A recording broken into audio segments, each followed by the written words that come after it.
गन्ने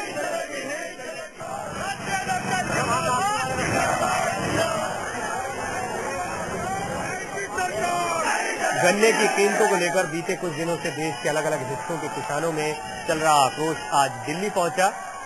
किसान नेता महेंद्र सिंह टिकैत और राष्ट्रीय लोकदल के नेता अजीत सिंह की अगुवाई में हजारों किसानों ने दिल्ली के जंतर मंतर पर प्रदर्शन किया।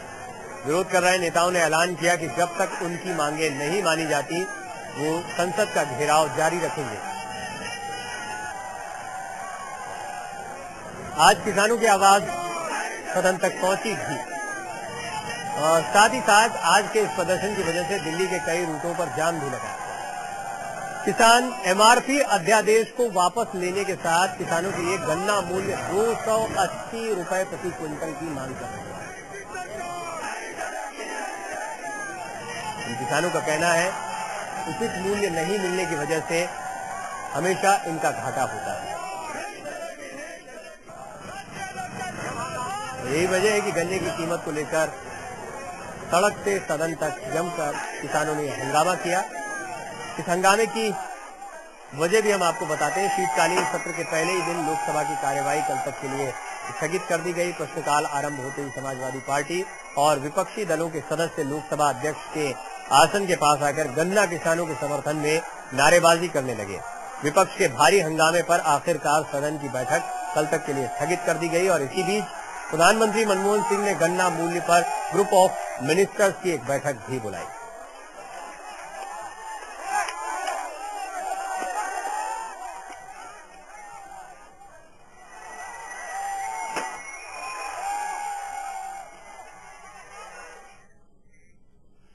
इस पर बातचीत करने के लिए मेरे साथ खास मेहमान के तौर पर जुड़ रहे हैं चौधरी अजीत सिंह, राष्ट्रीय लोकदल के अध्यक्ष और साथ ही साथ इस पूरे प्रदर्शन का वो नेतृत्व कर रहे हैं। और मेरे सहयोगी आमोद राय भी मेरे साथ जुड़ रहे हैं। सबसे पहले चौधरी अजीत सिंह जी, आपका बहुत स्वागत है लाइव इंडिया पर। धन्यवाद। आज का जो प्रदर्शन हुआ उससे कितने संतुष्ट हैं? आपकी आवाज इसमें कोई दो राय नहीं। ग्रुप ऑफ मिनिस्टर्स की बैठक हुई, उसके बाद में सरकार की इस पर बाकायदा एक प्रेस कॉन्फ्रेंस भी हुई है, लेकिन बहुत स्थिति गन्ना किसानों को लेकर अभी साफ नहीं हुई है। कितना कामयाब रहा है आज का ये प्रदर्शन? देखिए, 5 तारीख को मेरठ में महापंचायत हुई थी जो प्रदेश सरकार के खिलाफ थी। बेसिकली जो उन्होंने गन्ने का मूल्य की घोषणा की थी, लेकिन तब तक ये अध्यादेश आ गया था और वहां ये तय हुआ था कि 19 तारीख को हम दिल्ली में प्रदर्शन करेंगे। तो मेरे ख्याल से इतना बड़ा प्रदर्शन पिछले 15-20 साल में दिल्ली में नहीं हुआ है। उस हिसाब से ये कामयाब था कि किसानों ने आज अपनी ताकत दिल्ली में दिखाई है। साथ ही आज पार्लियामेंट नहीं चल पाई क्योंकि हर एक विपक्षी दल, नवीन पटनायक से लेके टीडीपी से लेके JDS, left, BJP, Sharad Yadav, Mulayam Singh Yadav, ये सब पार्टियां इसमें आज इकट्ठी हो गई हैं और इसी का नतीजा है कि जो अध्यादेश इन्होंने जारी किया था, मेरा तो मानना है कि अध्यादेश जारी करना ही गलत था। जब 19 तारीख को पार्लियामेंट की मीटिंग होने जा रही थी तो उनको ये बिल पार्लियामेंट में पेश करना चाहिए था।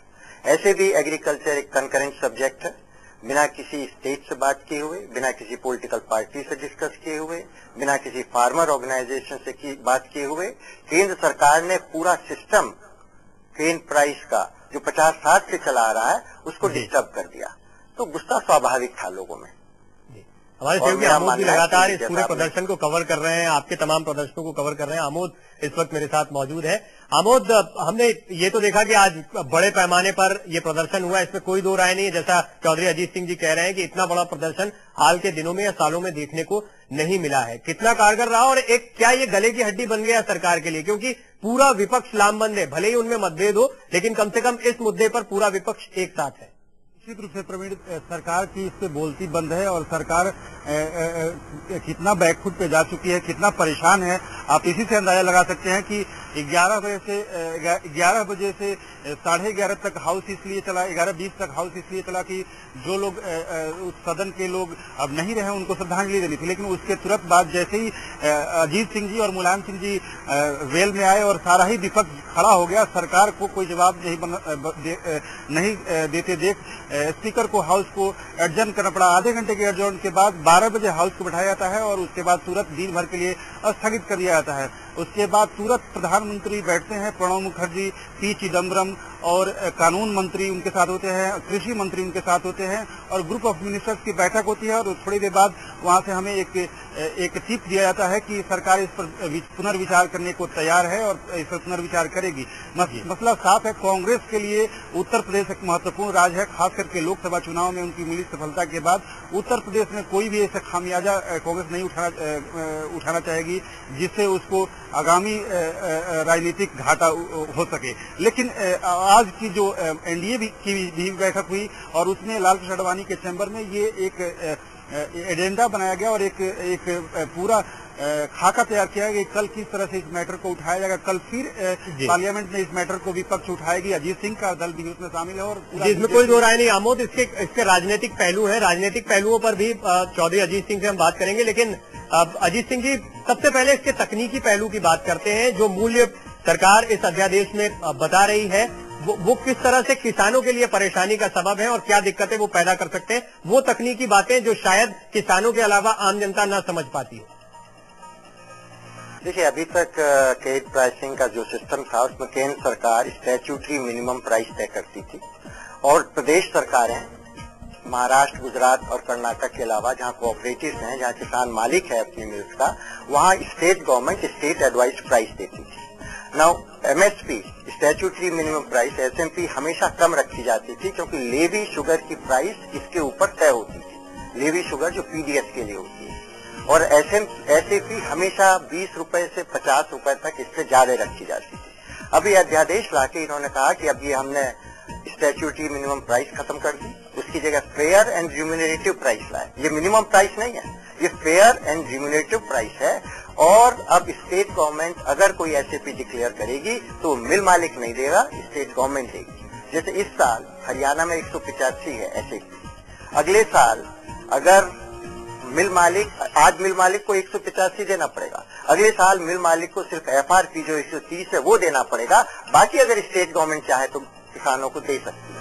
तो ये जहां एक किसानों के खिलाफ था, वहीं कहीं ना कहीं मिल मालिकों को इतना बड़ा फायदा इसने किया है क्योंकि 60-70 रुपए क्विंटल जो इस साल पे कर रहे हैं वो किसानों को, अब उनको उसको देने के लिए वो बाध्य नहीं।